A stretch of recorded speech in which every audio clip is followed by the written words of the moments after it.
Hey boys and girls, welcome back to Writer's Workshop. Writers, I have something really special to show you. I'm going to teach you something really important about Fort Worth. Do you remember the Fort Worth book that I've been writing for our information? Are you ready? There is a place in Fort Worth that is really special. It has lots of fun things to do and see in it. It is such a fun and cool place. Okay, writers, so can you get a real clear picture in your mind about what I am describing? I'm going to read it again. See if you can really imagine what I'm describing. There is a place in Fort Worth that is really special. It has lots of fun things to do and to see in it. It is a fun and cool place. Do you have a clear picture of what I'm describing? No, it was way too vague. Well, let me try this. Is this a clearer picture? Yes, it is so much better. The photograph gives you lots more information, doesn't it? You can see that I'm talking about the Fort Worth Stockyards, the Stockyards Station. Writers, they say a picture is worth 1,000 words. So let me explain what that saying means. A picture is worth 1,000 words. Tap your nose if you've heard that before. Yep. A picture is worth 1,000 words means that when we look at a picture, we instantly know a whole bunch of stuff about the place or thing that the photograph is of because we can actually see it. So when you see a photograph, it's worth 1,000 words because there's so many things that you can see, that you can describe, that you have a better understanding of what is going on.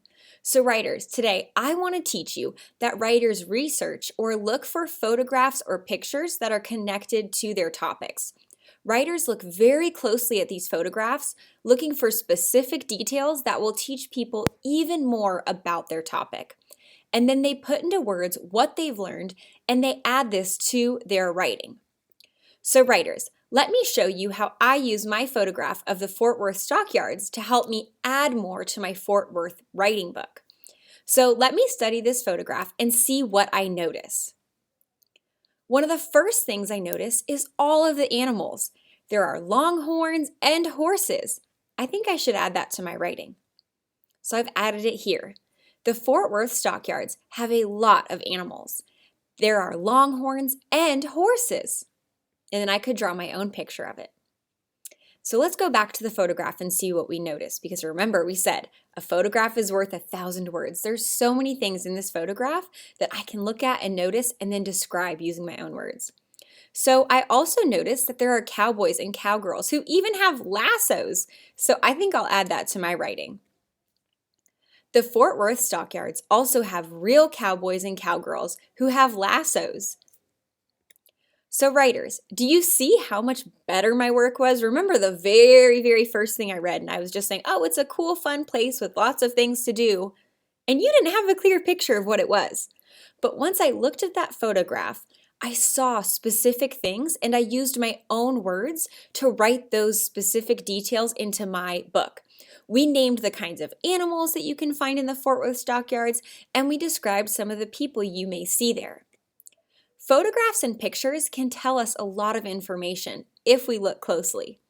Photographs and pictures can spark us to tell our readers things that we may have never imagined on our own.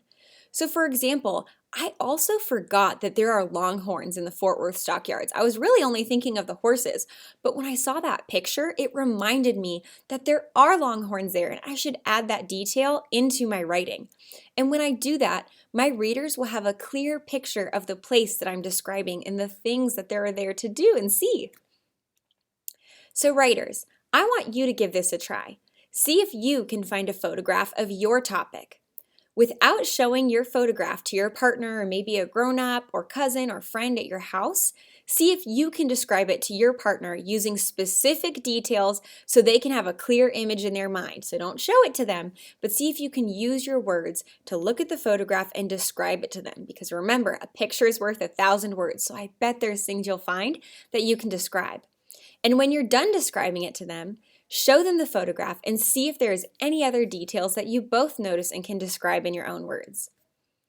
Writers, you may find it helpful to use different words to describe everything in the picture. For example, if your picture has people in it, you may describe the exact actions that the people are doing. they're riding a horse, they're swinging a lasso.